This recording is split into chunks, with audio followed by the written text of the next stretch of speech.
Now, it's the Rest Stop with Brad Restituto. For 7 years. Handoff, Damian Williams trying to get to the edge, breaks a tackle, 35, 30, Damian Williams, 20, stays in bounds, 15, 10, 5, touchdown, Kansas City! And the snap goes high over the head of Big Ben, all the way back to the 2, to the 1, and the Browns have it in the end zone, and they dive on the ball and recover it for a touchdown! Carl Joseph's got it in the end zone, a touchdown! Derek looks left, Derek gonna throw for the end zone, caught! It is caught!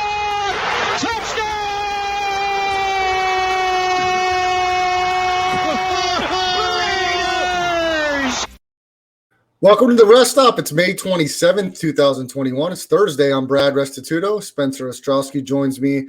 As always, we broadcast from 9 to 10 o'clock Pacific time. Follow us on twitch.tv/Chris Landry Football. That's where we broadcast live, as well as my Twitter at Brad the Believer, and then the Facebook channel. Got a good show for you tonight. The NBA playoffs ramped up, and we've got a few game threes going on right now live. One complete, two currently in action. The final from earlier had the Milwaukee Bucks taking a commanding 3-0 series lead, taking care of the Heat 113-84, covering the short number. A lot of places it finished at 1, Bucks -1. They covered that one easily, and good opportunity to sweep the Miami Heat in the series. A couple games going on, just ending in the third. Lakers have a commanding lead, 76-63, nice third quarter, outscoring the Suns 33-23. And then with about 6.5 left in the third quarter, the Nuggets trying to pull away from Portland 75-66. Nikola Jokic, halfway through three, already has 24 points, 2 rebounds, 2 assists. Some great games yesterday as well. Again, the Knicks-Hawks, another exciting one from Madison Square Garden. The Knicks even up the series, 1 game apiece. Derrick Rose got to start in the second half. Didn't have great shooting percentage, 9-21 from the field, but definitely had an impact on the game as the Knicks looking to go to Atlanta and possibly split the series, as this one looks to go deep, possibly 6 or 7 games. The Utah Jazz having Donovan Mitchell back last night, really important for them as they beat Memphis 141-29. Game maybe a little closer in the second half than the score indicates at the final, as the Grizzlies scored 43 points in the third quarter and had a chance to go into the fourth down 1 possession if it weren't for a 3-point shot by Jordan Clarkson and a foul called and giving him 3 free throws, and I believe he sank all 3. So the Jazz had a 6-point lead going to the fourth, and they closed it out, beating Memphis and evening up the series at 1. The Sixers, they go up 2-0 on the Washington Wizards, led by Ben Simmons, 22 points, 9 rebounds, 8 assists. They beat the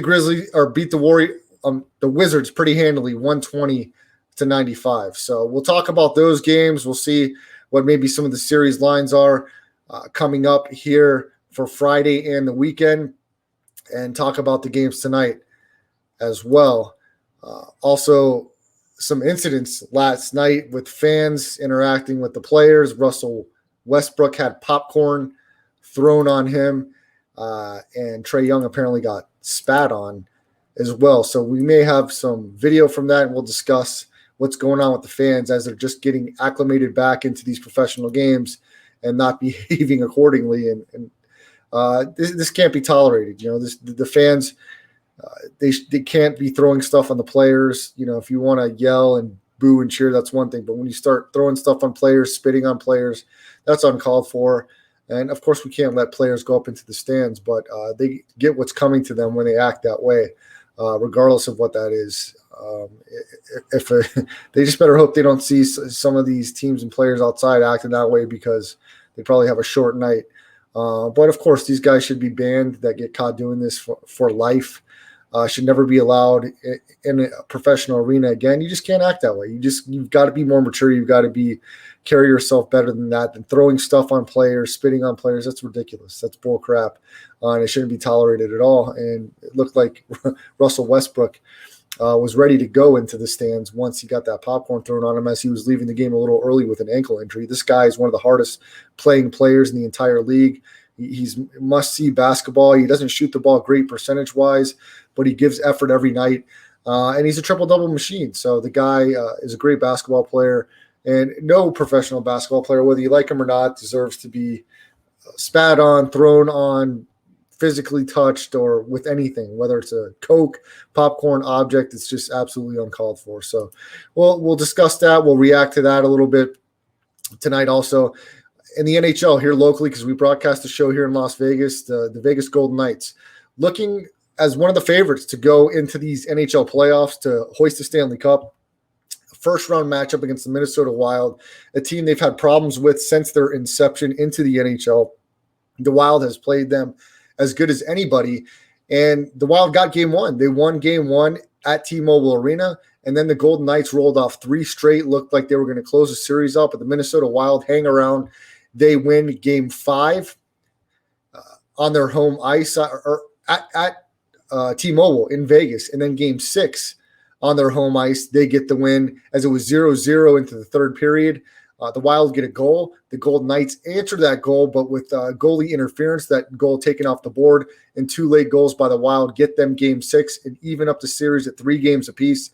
And a pivotal game 7 for this series in the first round, Wild versus the Vegas Golden Knights in the NHL playoffs. And that'll take place Friday at the T-Mobile Arena in the first ever game 7 in Vegas for this Vegas hockey team at T-Mobile. It should be a really good one against 2 really solid teams and a team that's pretty much had Vegas's number since Vegas has become a pro hockey team here in town. And we'll try to also get to, we've been talking about win totals in the AFC West. We've gotten through a couple teams, and we're going to look to go to the Denver Broncos tonight, go over their schedule against the spread. The Westgate Superbook has early lines scheduled for every single game. So we'll talk about the lines that are listed, and we'll see how the Denver Broncos shape up in the AFC West. Spencer the Wiz, follow him on Twitter and also his Instagram, YouTube, Blue Milk Boys Gaming. Check out all the stuff that he does. He's writing, he's producing for other shows. He has his own show. He's doing all kinds of stuff. So glad to have him with me here on the Rest Stop as always.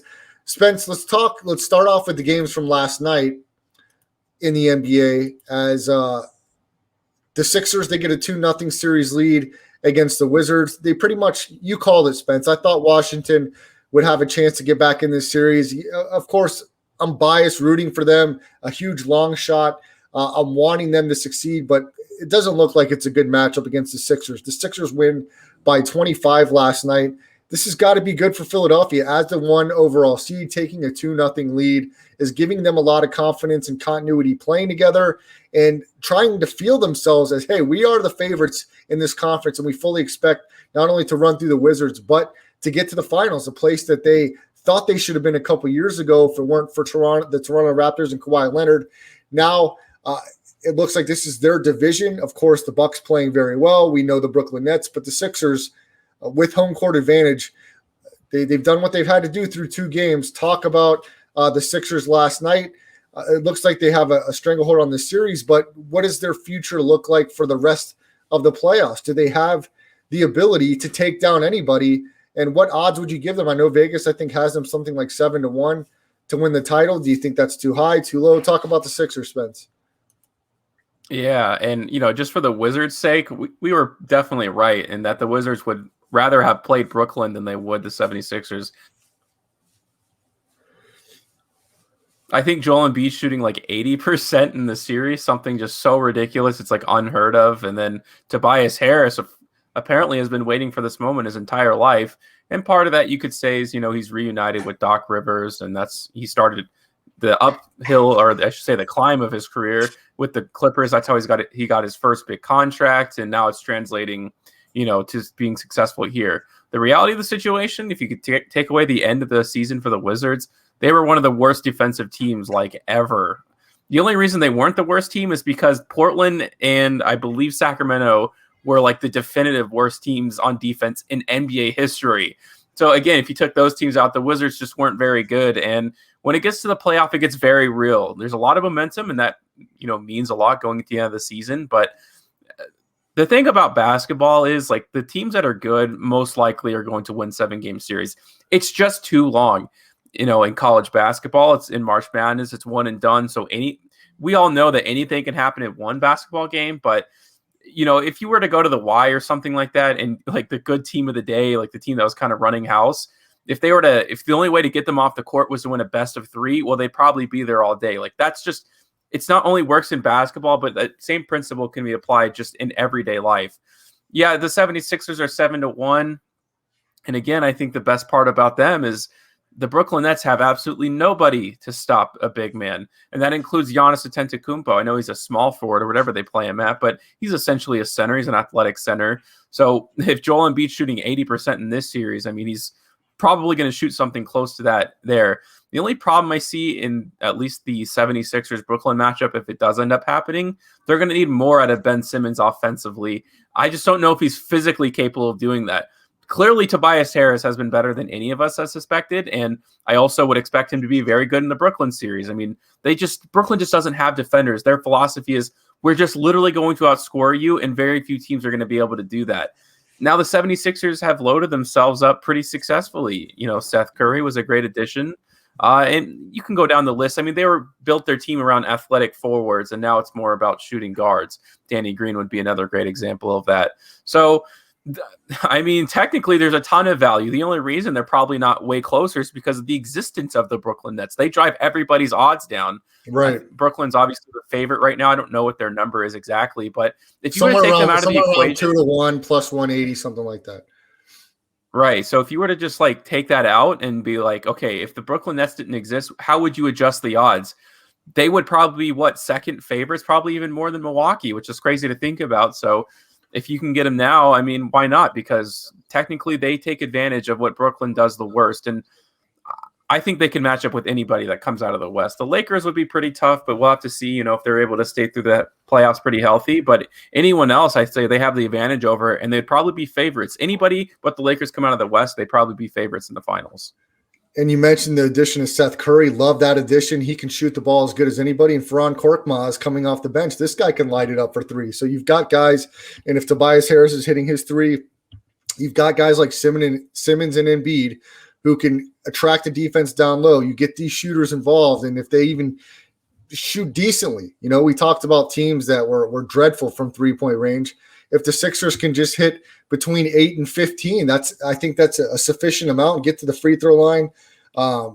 It's going to be really fun to watch. I thought the Sixers, we've been trying to trust the process with Joel Embiid. I think he's one of the most talented players in the entire league. It just hasn't worked in their favor over the last few years. And the Milwaukee can say the same thing. They've made some additions to try to put themselves. And of course, the Brooklyn Nets threw a wrench and all that by essentially building a modern day super team. So we thought, but like you mentioned, Spence, they don't play great defense. They have so far in this series, but I'd really love to see the Sixers Brooklyn matchup and see somebody like a Ben Simmons on Ben Simmons on a Kevin Durant.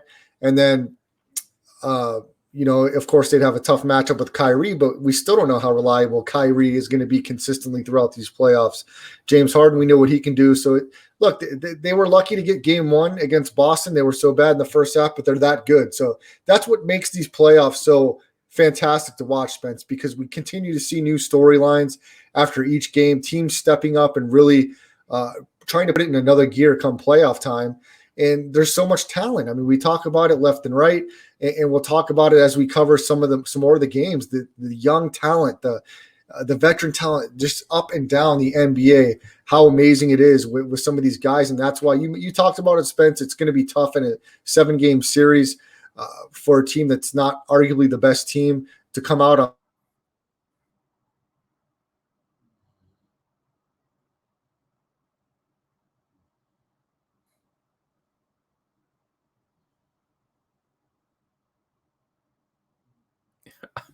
I hope it's not me, but I think Brad is frozen. I hope I'm not talking over him right now. But I don't even know where he wants to go with this. I don't know what his point he was trying to make, but yeah, Brooklyn's just going to be a tough out no matter what. And hopefully I may have to text him to see if it's me or him. I don't think I'm frozen.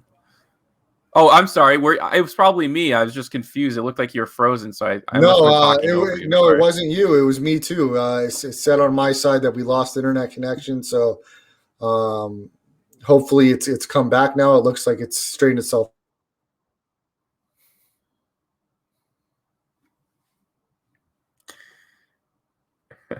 I don't think it's straightened itself out.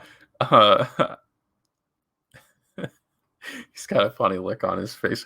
It's so funny, like working in this kind of industry, by the way, just like the whole ordeal of technology is like all of the technology is there, but for the most part, the only thing that's holding it back is like the whole technical issue side of it. It's just something because I've been working, I think, for a little over a year now in total, like in media. And there we go. Yeah, Spence, this really sucks trying to do a live podcast and you get knocked off the internet twice. So we'll see. We'll see how long we stay on this time. But it's like a mystery. Unbelievable. That's technology for you. So yeah, so much young talent in the NBA. And you talked about 7-game series. It's cliche. You just want to try to take every game as serious as possible, like it's your last game. It's so easier said than done. But with some of the games that happened last night, and we'll continue to go down that list, let's jump into the late game last night because I'm dying to talk about this young stud. The Grizzlies had a 1-0 series lead. The Jazz get home. They get Donovan Mitchell back. They have an amazing first half. Really having a 25-plus point lead on Memphis. Memphis roars back in the third quarter. Like I mentioned at the outset, Spence, they were down only 3 points with under a minute left in the third quarter. And then a 3-point shot by Jordan Clarkson. There was a foul called on the jump shooter. And to me, that was the absolute turning point. You can say what you will, but going down one possession, that kind of confidence into the fourth, I think it really could have been up in the air. But instead, it became a 6-point game. Could have been a 9-point game as Jordan Clarkson had the last shot of the quarter, hit front rim, and then Utah took control in the fourth, outscoring Memphis 38-32, getting the win 141-129. But Spence, Ja Morant in the loss, 47 points, 7 assists, 4 rebounds. This is your team. This is your guy. I heard it on NBA radio today that a lot of guys giving praise to Ja Morant about him doing what he does best. He's not trying to be James Harden or Steph Curry. He's being the best Ja Morant he can be.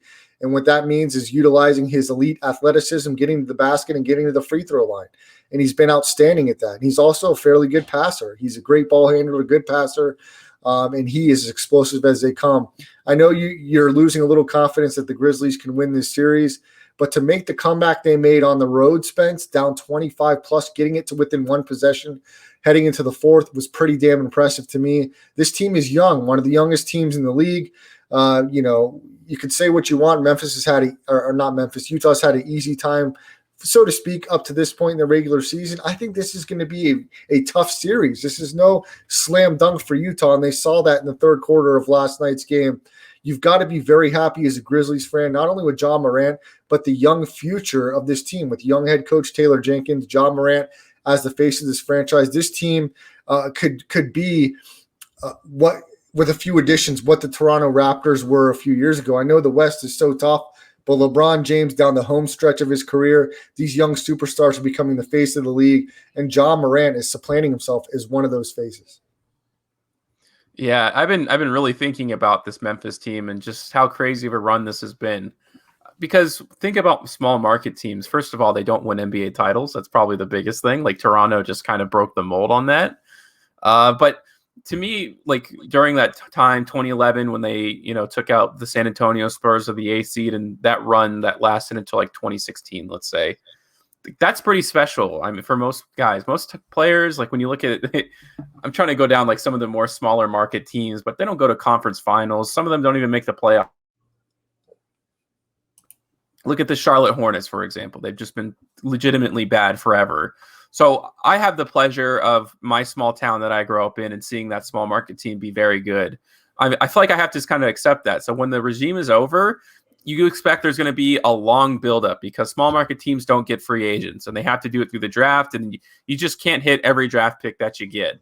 Well, Memphis, for some reason and somehow, well, I guess since they demoted Chris Wallace, which I wanted them to do since I was a child, and they brought in some new faces to the front office, they've made so many great decisions, right? You trade Mike Conley for Grayson Allen and a first-round pick, which turns into Brandon Clark. Okay, well, you've just set your franchise up pretty darn well. And then you get Jaren Jackson, you get lucky with Ja Morant. Those are all very great things. Like, not lucky to have drafted him. He was the definitive, probably second best player in the draft, or consensus him between RJ Barrett, but they were moved up significantly. They should not have been there. Like, they were the benefactors of the whole lottery system. And then this year, what do? Well, you don't even have a first round pick, but somehow you trade up to get Desmond Bane, and you also get Xavier Tillman. Xavier Tillman hit a huge corner three in game one. I mean, and then Desmond Bane hit like one of the game clinching shots too on the dunk in that Utah game. So you're getting contributions from these super young guys.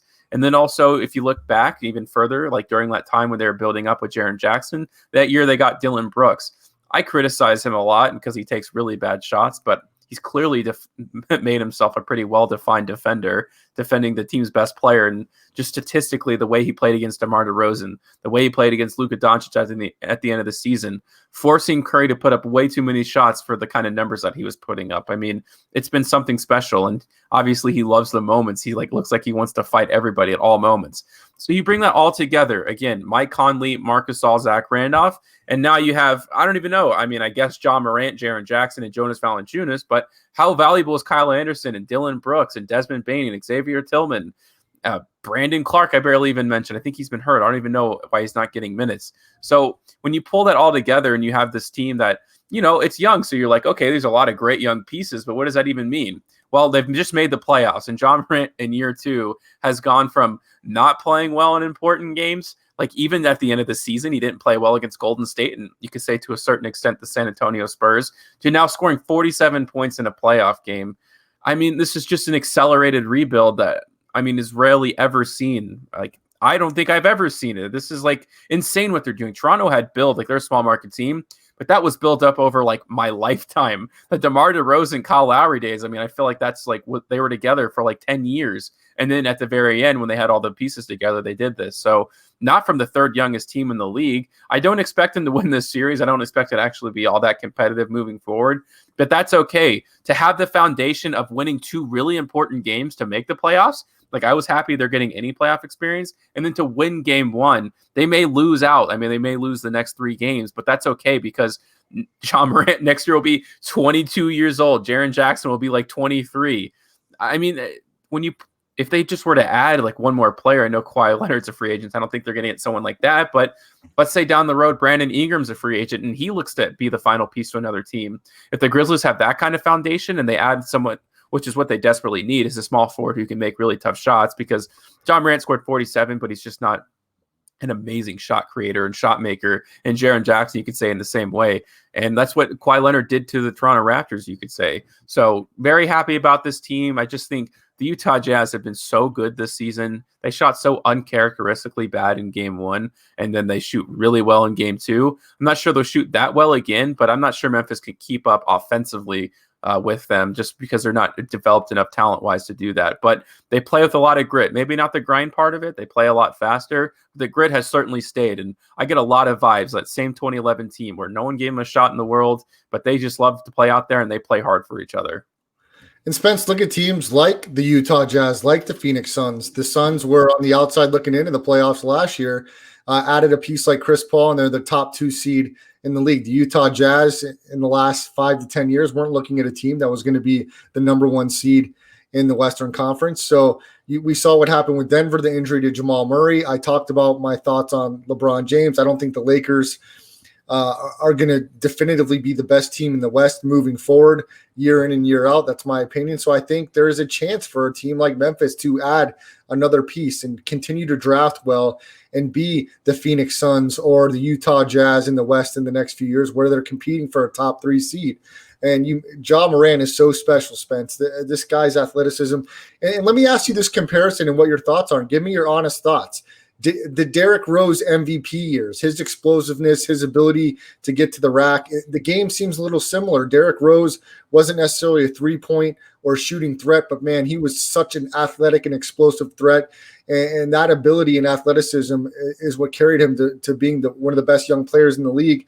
And I see a lot of similarities between that MVP Derrick Rose and Ja Morant. What are your thoughts on that comparison?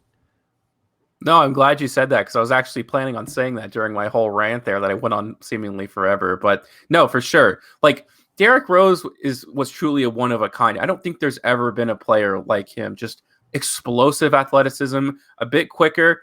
I mean, Westbrook tried to affect the game in all levels, and he wanted to be involved so much. But Derrick Rose attacked the game just a little differently, and he's become a lot smarter now. And the thing is I think Ja Morant saw the foundation of Derrick Rose and like the ability, but he's defined himself like with, I don't know, like better shooting. He kind of understands like the whole turnover side of it. So I mean, Derrick Rose in a sense was the sacrificial lamb for him. And I think he has modeled the game after that, but I think he knows what to improve upon a lot more. And hopefully, like, and this is the more important part beyond all of that, because we know Ja Morant's just so skilled and he'll get better, is taking care of his body a lot better. Medical science has just advanced so much since Derrick Rose's time. He didn't know when he was dunking like crazy what it was doing to his knees until it was way too late. And to see how good Derrick Rose is playing now, by the way, if he had stayed healthy, I mean, he obviously was the youngest MVP, so we know he was pretty darn good as the foundation. But if this Derrick Rose, how smart he is now and the way he takes care of himself, if you combine that with athleticism at the time, I mean, gosh, he would certainly be not. He would certainly not be coming off the bench for a basketball team right now. He would be starting and being one of the most important players in the playoffs, in my opinion. Spencer, I'm pretty sure you and me had the discussion not that long ago about a Hall of Fame career for Derrick Rose. Man, he certainly is accelerating that conversation from when we had it before. We weren't really sure what his role would be in the NBA from that point, but man, reuniting with Tom Thibodeau and having the Garden fired up for the Knicks, and that's the next game of last night that we're going to cover. The Knicks even the series at one game apiece, Spence. They win at 101-92. The Hawks had control in the first half of that game, up by double digits. A ferocious third quarter from the Knicks, outscoring Atlanta 32-18. When Trae Young went to the bench, Derrick Rose actually started the second half at point guard for Elfrid Payton. He finished the game with 26 points, 4 rebounds, 4 assists, 9 of 21 from the field, but that didn't really tell the story of the impact he had on the game. Just him being on the floor, those 4 rebounds were key rebounds. He had a few of those in the second half and just made some timely shots and decisions, Spence. We talked about Derrick Rose quite a bit. He without question, is an enormous leader on this young Knicks team. And it's so great to see him on that floor with that Knicks crowd going crazy. And you talked about how he's changed his game over the years. He's had to. I mean, this guy's been in the league over a decade, had some serious injuries. He can't put the wear and tear on his body like he did before. He's got to kind of preserve himself to stay in the league at this point. And he's been a really big clutch shot maker, better free throw shooter than he was earlier in his career. And he can still get to the cup off the dribble and kick to shooters. So, continue to talk about Derrick Rose a little bit more. And then what are your thoughts on him starting game 3 or starting moving forward? What do you think the Knicks should do? What do you think the right move is to help this Knicks ball club be at their best? Yeah, I talked about it last show and how great he was in game 1, but he did have one key stat to me that he had to clean up on. He had 5 turnovers, and they were not very – there's no such thing as a good turnover, I suppose, but they were pretty ugly, I should say, in game 1 from what I observed. He only had 1 in game 2. On top, he didn't shoot amazingly, but I mean, this kind of series is ugly, so I don't expect anybody to shoot over 50% consistently. I don't think anybody has, actually. I'd be curious to look at the stats to see if anybody's who shoots like at least, let's say, 7 times a game, if any of them are close to 50%. I doubt it. So he's kind of in that lineage. It's the threat of Derrick Rose that is helping them the most. And the reality situation is Elfrid Payton killed them in game 1. I mean, some of his minutes, you could say Julius Randle was the main factor, but he wasn't the sole reason they lost. I mean, Elfrid Payton was just playing really bad basketball. And when Derrick Rose came in, it was just a little too late.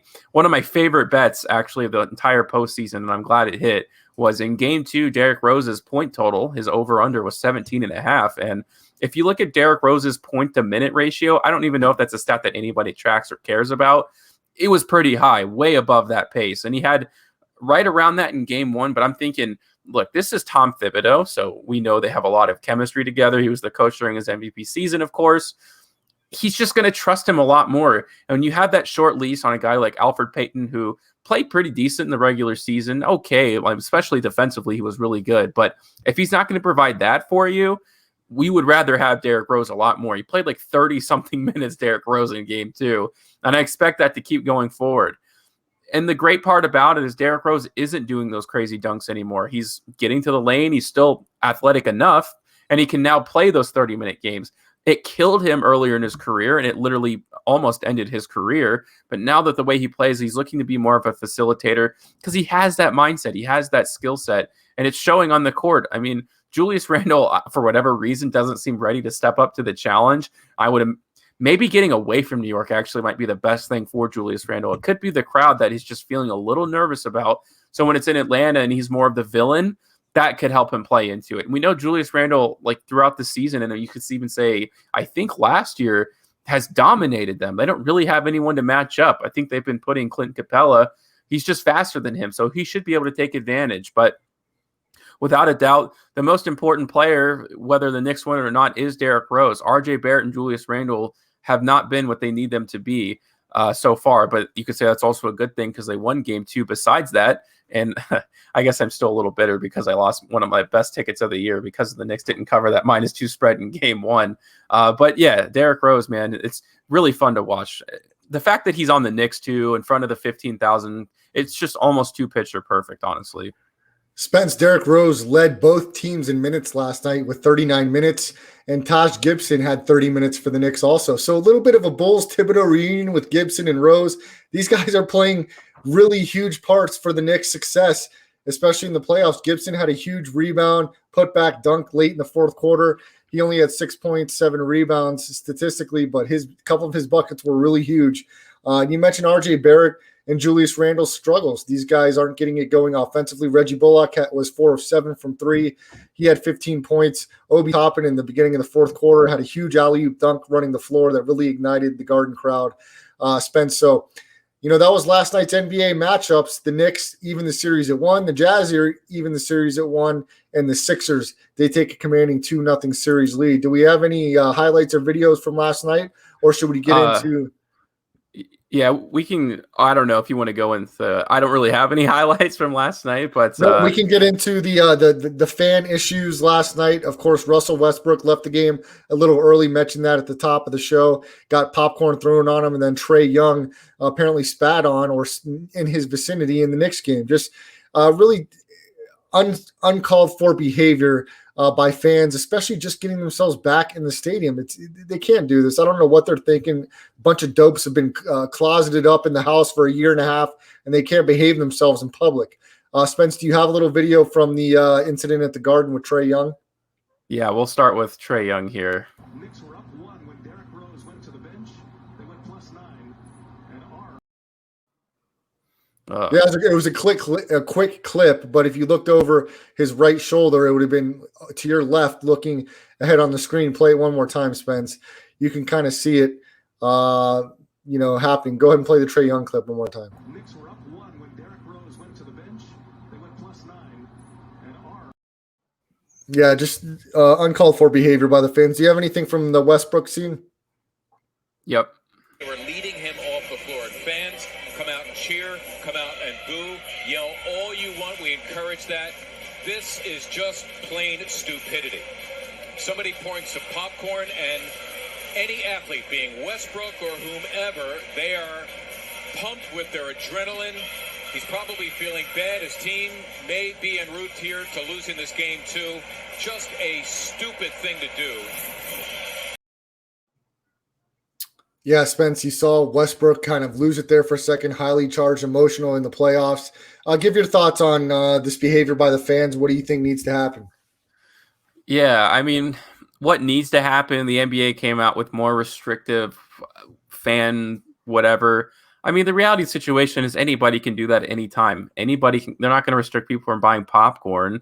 So if someone wants to buy a seat right there where they could throw it or whatever. I mean, the seats are pretty spread out. You probably run there when you feel like it's time. There's never going to be a way to stop it altogether. I mean, you ban the guy. I think the important part of the situation in reality is like everyone's saying, oh, you got to put them in jail. Like they got to face some real punishment. I mean, objectively, yes, but here's the problem. If you take it to court, the guy's name will get leaked like almost immediately, right? And I would imagine somebody who's willing to, maybe not the popcorn guy, like in terms of like how scared he is to go to jail, because that's like much less offensive than spitting on somebody. But I'm saying for the guy who's spitting on somebody, I don't think jail is a deterrent. I think the idea that this guy will get famous from it is probably pretty exciting to him. Now, the popcorn thing, it might just be a moment of passion. I mean, it's kind of like, I would be upset too, and I'm sure Westbrook was probably even more charged because they were losing the game, and it was a game that kind of wanted to win. It needed to win, quite frankly, because they're just not going to win. They're just not going to dominate 4 of the next 5 games. It's just impossible almost, unless there's an injury. Knock on wood, because I hate injuries in basketball. So, I mean, it's much more serious. So you ban the guys indefinitely, and you make sure no one ever mentions it ever again. I feel like that's kind of the best way to go about it. Don't give these guys notoriety. I feel like that's a huge thing, a huge problem in our society, is that we highlight these people, and bad fame is good fame, when it comes to clicks and fame. To me, I don't know how you feel about that. No, I like the point you make there, Spence. There's no need to give these guys more ammunition, more notoriety to their actions. But that leads to the question: what is a deterrent for guys like this or people like this? Just no attention, really. Think about internet trolls, and that's such a funny word, and people use it so much as like this general thing. But the only reason they do it is because people retaliate. Otherwise, they get no benefit out of it. They probably don't get enough attention in their life, so this is a way for them to do it. Just like, BuzzFeed or whatever, I can't think of the name now, makes money from making like egregious headlines. They get paid per click. So whether or not you're clicking because you're angry or whether or not you're clicking because you're interested, it doesn't matter to them. It doesn't matter to the algorithm. It's the same thing for these people. If they don't get attention for the actions they do, they'll find somewhere else to get attention. That's just kind of how it works, at least to me. No, I can't agree with you. I can't disagree with you there. That's Spencer Ostrowski. Follow him on Twitter at Spencer the Wiz. Brad Restituto, the Rest Stop, every Tuesday and Thursday, 9 to 10 o'clock Pacific time. Couple games still in progress in the NBA playoffs. Game 3, it looks like the Lakers are going to go up 2-1. They've got a 10-point lead on the Phoenix Suns. Phoenix has tried to make a run, but just can't quite get over the hurdle there. The Lakers leading 101-91, and the Nuggets leading Portland 91-86. Jokic has got 30 points for Denver. Earlier tonight, the Milwaukee Bucks 113-84 over the Heat. They've got a commanding 3-0 series lead. And we talked about in the East, Spence, what about the Milwaukee Bucks? The addition of Holiday has been huge for them. Drew Holiday, PJ Tucker on the defensive side, he's an important factor. They've added some guys that make them better. This is a team that was knocked out by this Heat squad last year. Let me try to take a look at what their matchup may be in the second round. But give me your thoughts on the Miami Heat, Spence. Yeah, so the big bet going into this game was teams that are down 0-2 going home are great bets in the first half. I think they hit like 65% of the time. I'm not a huge fan of those kinds of statistics because you're basically clumping a lot of teams together that have drastically different situations.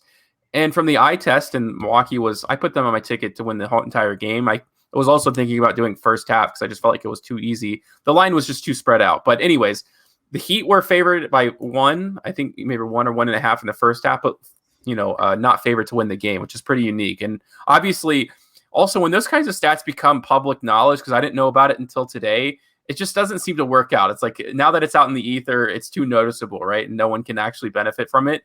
My philosophy in business, by the way, is if you've heard about it, it's too late. And it seems to be the case here. But I just thought they gave up. I mean, the game 1 was so close, but I think they may have given everything in game 1. And they felt like if they didn't win that one, then it was it for them. And game 2 has certainly seemed that way. And for what I saw, I don't know how you can recover from such a bad performance. Getting outscored by 40, not outscored, but I think Milwaukee scored 46 points in the first quarter.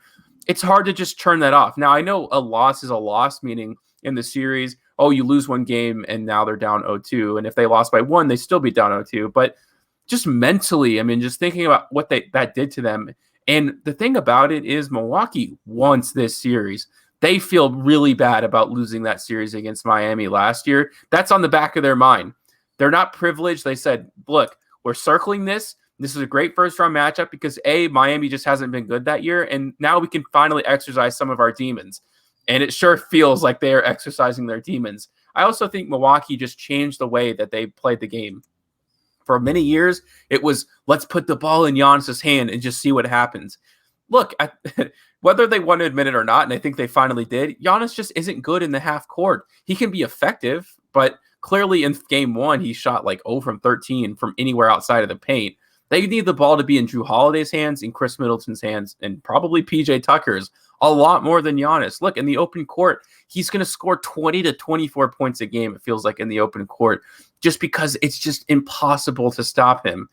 He's just so big. He's either going to get to the foul line, which he hasn't been shooting great at, or he's going to dunk the ball, and more often that, because it's, how do you foul Giannis without it stopping and impeding his progress? I don't know. I couldn't, and I'm sure a lot of NBA guys couldn't either. I love the way that they're making up their team. They sacrificed a lot in the regular season. They could have been the first seed, I feel like, if they really wanted to, but they were experimenting. In the beginning of the season, Giannis was like, look, I know this doesn't look great and the fans aren't happy and a lot of people may doubt us, but we want to be good in the playoffs. We don't want to be good in the regular season anymore. They dominated it, right, for the 2 seasons prior. Obviously, the regular season doesn't matter to so many teams. The Lakers might make the finals of the 7th seed, like the lowest seed ever to do that.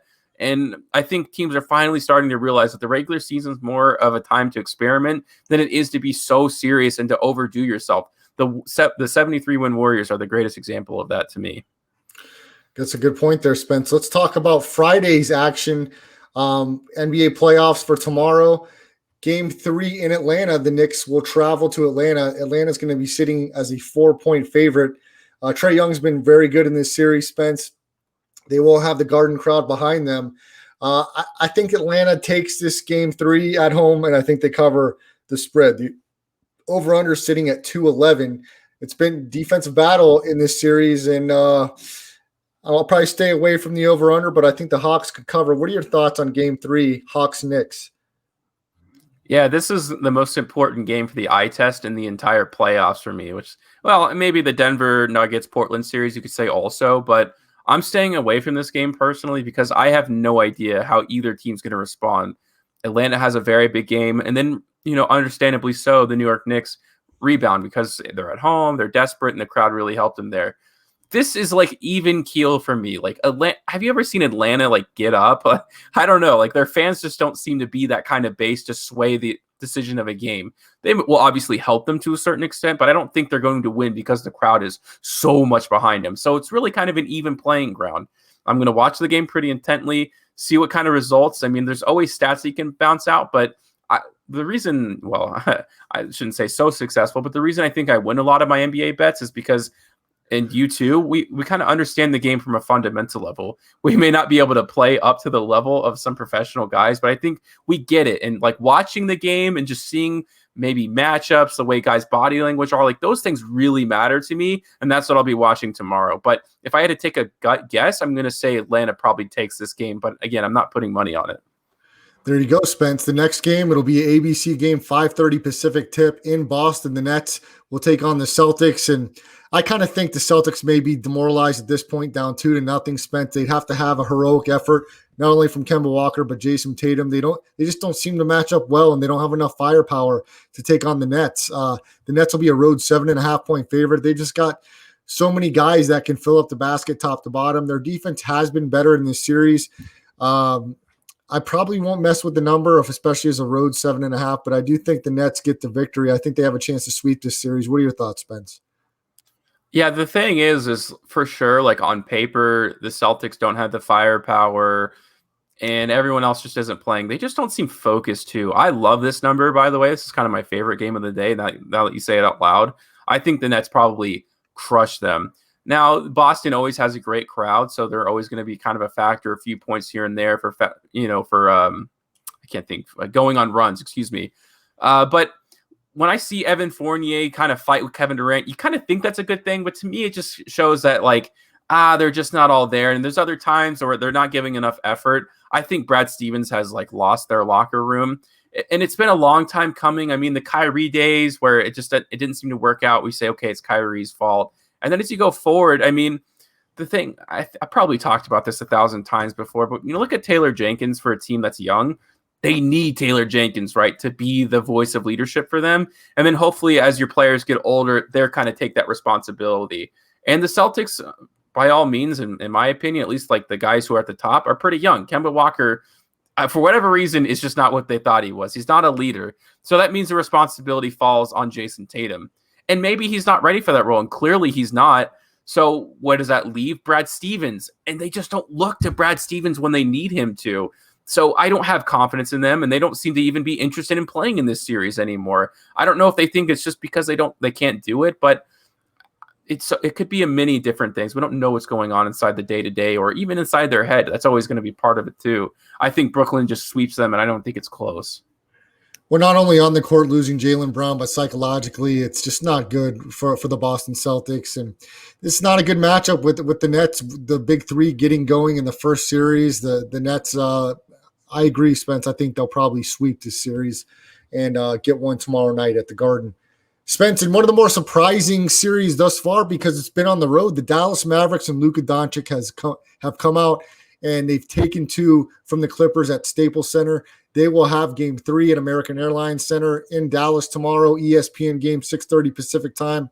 The Clippers will be a road 2-point favorite as they're looking for LA to get back on track. You hate to say must win, but if there's ever been a must win in the playoffs this early on, it's got to be the Clippers after dropping 2 at home. They've got to take Game 3. They cannot afford to go down 3-0, already losing home court to Doncic and the Mavs. Talk about this Game 3. And look, we've talked how amazing Luka Doncic is. Spence, I don't even think you could have predicted the Mavericks to come out 2-0 in this series, and really Luka going into another gear in his second playoff appearance. Yeah, well, I'm thinking out loud here, but I got the Clippers to make it to the finals at 3-1, which I think is pretty good. Well, now it's probably a little different, right? Because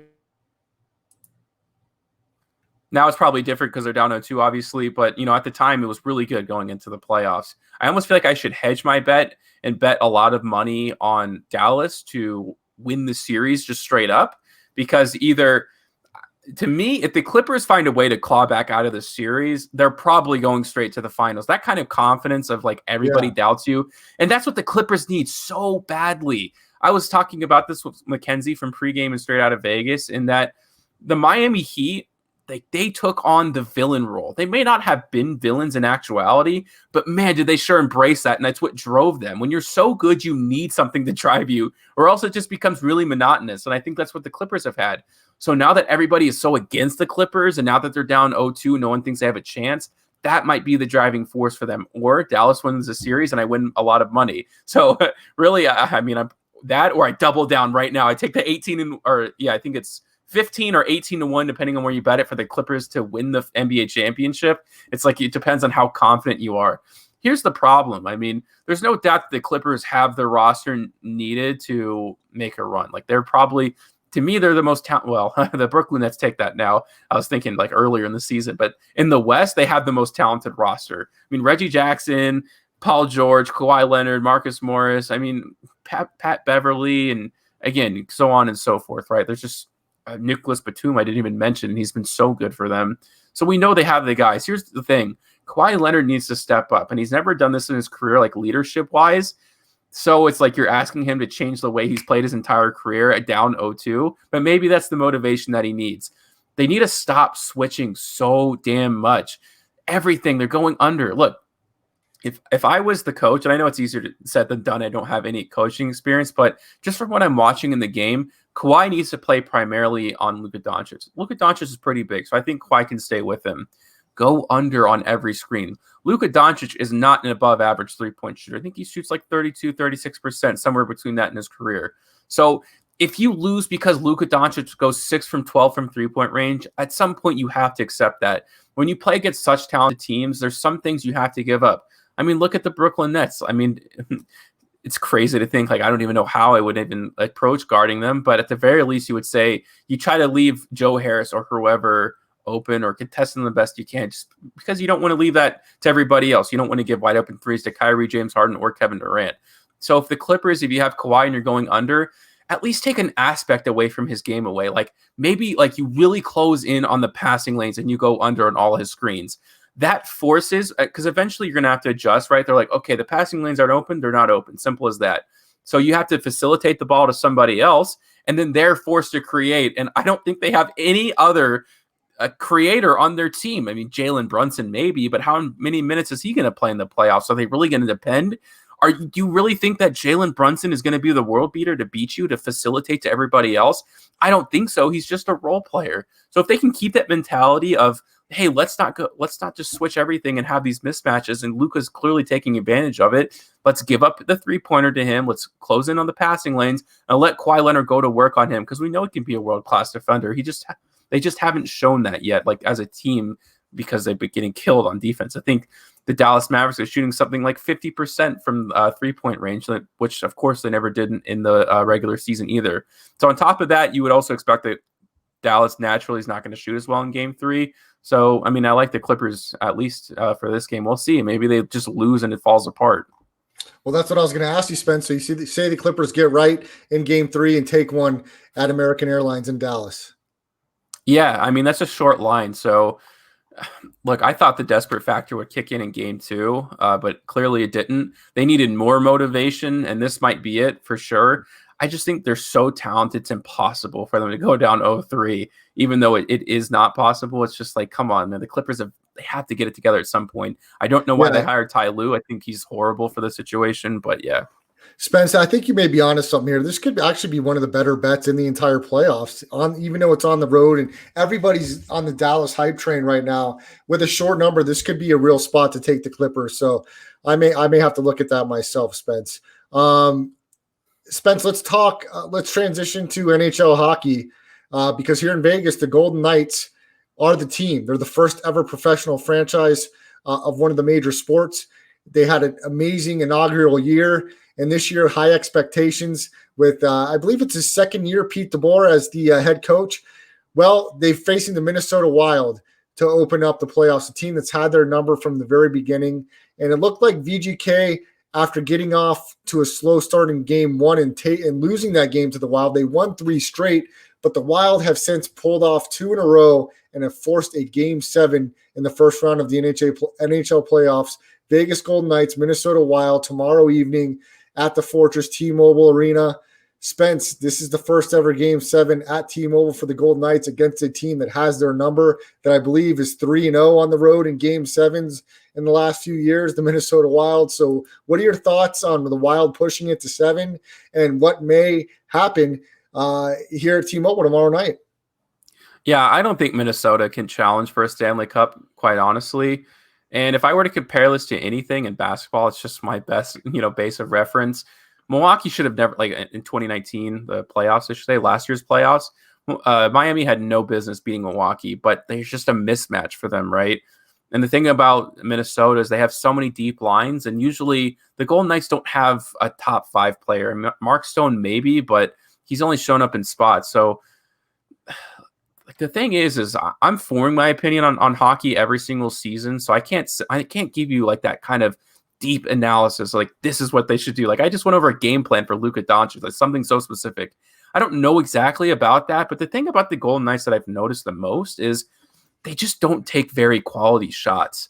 Like when they're more aggressive, they seem to be better, but I guess you could probably say that about any team, but they really like to just throw it onto the net. And the idea, I suppose, is that like the more shots that you throw on net, the greater chance of rebounds, and anything can happen when you throw it on the net.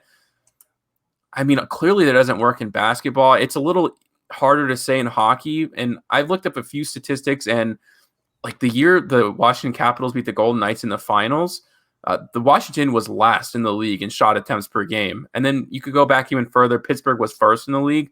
So what I would say, quality really is the key here. And when they're just throwing it on the nets and not shooting their opponents, they're not benefiting from that at all. I think they need they just need more help from their star guys. I mean, that's what's killed the Golden Knights in every series so far that they've lost, is there's been that one player who steps above everybody else. It looked like it was going to be Mark Stone for a while, but he's kind of receded back into it. So look, if they win this game and it doesn't come from Mark Stone, like that's fine. But going forward in the next series, I do expect them to win. I just think they're more talented and they'll find a way to make it happen. Like it's going to depend on their big guys. Like look in the playoffs. I mean, like everybody steps up. Jokic has stepped up. Kawhi, you could say to a certain extent, has as well. Luka has done that. Nobody for the Golden Knights has been up there for them. There's got to be a playoff expectation for these guys, and they just haven't done it so far.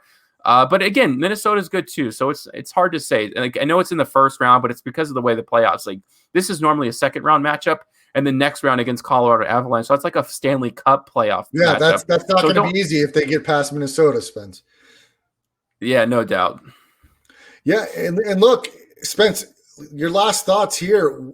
If the Golden Knights fall to the Wild, they lose this series, they're out in the first round. How much blame needs to go on Pete DeBoer? I mean, you got rid of Gerard Gallant, who led this team to a Stanley Cup final. He's out the door mid-season a couple seasons ago, and DeBoer comes in expecting to get them over the hump. And if they bow out in the first round, how much blame and how fired up should fans be on really giving the heat to Pete DeBoer? It's too easy to say Pete DeBoer. Look, I agreed with the firing of Gallant the day it happened, so I was for Peter the entire time. I think he understands hockey really well. Like I mentioned kind of earlier when I was talking about the Golden Knights, it's on Mark Stone, and it's like almost on him only. I mean, Pietrangelo maybe because he's like so good, and like that was kind of the expectation, but in hockey, probably more than anything, it's so hard to implement a player. Hockey is so erratic. It's like hard to even conceive. In football and basketball, there are plays, right? There's an offensive flow. In hockey, it's just like, okay, you get it down there and you try to pass the puck around. So Mark Stone knows and has been there. Like, they need this guy to be there. They need him to hit the game winners. They need him to like get the crowd into it at least. I mean, he just like Peter DeBoer, I think, is the best coach the Golden Knights have had so far. Like, Gallant did something that he'll probably be the head coach of the new team that's coming out in Seattle, right? Like, he just has that kind of ability. And there are coaches like that in the NBA too, which are able to get players to a certain point and then they kind of tail off. And that's how I felt it was. Peter DeBoer is not to blame, and I will not blame him for anything. There's nothing that I can point to him and be like, oh, you should have done that. No, he puts the players in position to make the right plays. They simply just have not done it so far. And they're lucky that Marc-Andre Fleury is on the team too, by the way, because any like goalie that's like not inside the top five, like this team gets creamed so much of the time, at least from what I've seen. That's Spencer Ostrowski. Follow him on Twitter at Spencer the Wiz. We won't get to the Broncos tonight. We were recapping some of the win totals in the AFC West, and we're going to eventually, before the season starts, get to every team in every division in the NFL. But we'll hit the Broncos next week in the AFC West, and we'll talk more NBA playoffs next week as well. As exciting as it gets. A lot of the game threes coming up tonight and tomorrow. And it looks like before we sign off, the Nuggets are having under 2 minutes left. They've got a 108-99 lead on Portland. So it looks like Denver will go up possibly 2-1. Anything can happen, though, here in the final 2 minutes with Portland. But, Spence, as it looks right now, you could have had your ticket. The three-way action would have came in. So, I'm absolutely sick. maybe we'll have one over the weekend. But everybody enjoy all your sports action. We didn't get to it this week either, Spence. Phil Mickelson wins the PGA Championship, one major in golf. He won it at 50 years old. And, of course, they have now some more golf action with Bryson DeChambeau, Aaron Rodgers. We'll talk about that next week also. For Spencer Ostrowski, I'm Brad Restituto. Follow me on Twitter at Brad the Believer. Like and subscribe to the YouTube channel, Brad the Believer. Follow us on twitch.tv/Chris Landry Football. And any of the podcasting uploads of the show, you can check out the audio versions. Landry Football Conference Call, the rest stop. So everyone have a great weekend. We'll see you back on Tuesday.